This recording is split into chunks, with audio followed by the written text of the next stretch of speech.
Okay, so for global ranks, we'll go and select a year. So as you can see, it's broken down by years, but you'll only get access to 2023 since that is the data set that I have that is complete. And click rank teams. So this will take a few, uh, maybe a few moments to generate. And while this is continuing, I may also take a minute to just apologize to everybody for all the static you've been listening to through the audio, my headset. And this is the first time I've done this in a long time, so I wasn't prepared. Um, but nonetheless, let us proceed. Um, Looks like there's a page here that's being a little bit unresponsive. Let's wait for it and see if it will complete. It takes a few seconds. It's a lot of data. Let's hope that's going to. I wish I had a counter for the time.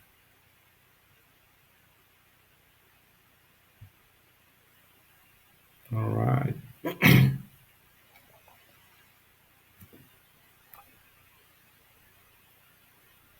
Perhaps I'll forward some of this.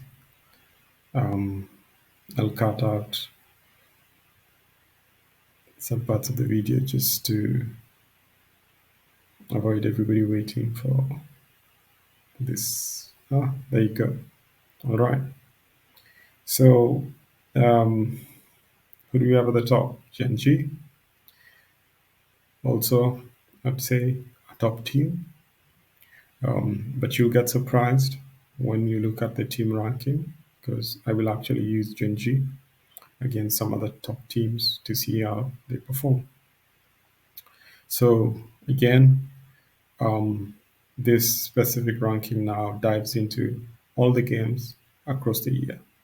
So, why does Gen G come at the top?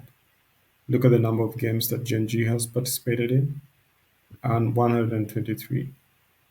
Um, and they also perform quite decently when if you consider say wins and losses.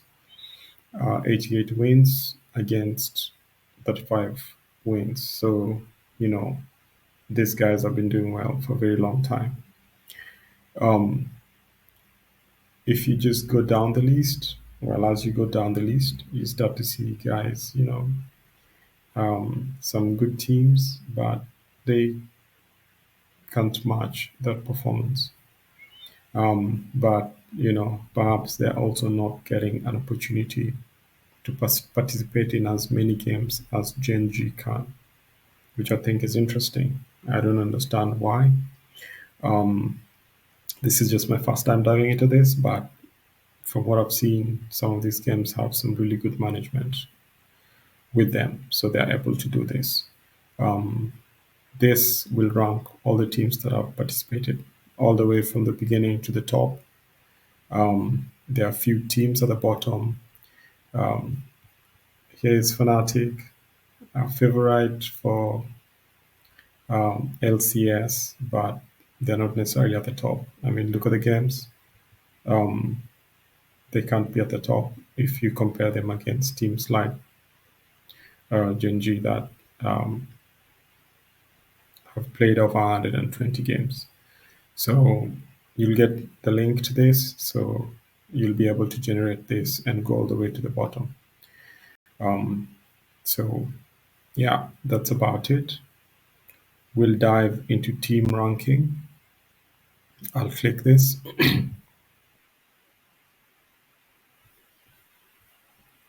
For team ranking, it's really simple. All you need to do is select two teams and compare the performance. So I'll select Gen G and I will select T1 as well. But before I do so, I'd like to mention that you'll notice that as you select, there isn't anything at the bottom, which is quite interesting. This is the global rank. So you'll actually see one team against another team, but how they performed globally. But the minute you add a second team, then you also see global rank and head-to-head games. So this is how Gen G has performed against T1 and how they are ranked. So you can see that GNG comes on top, even though they're not so far apart. But I mean, look at the wins against the losses.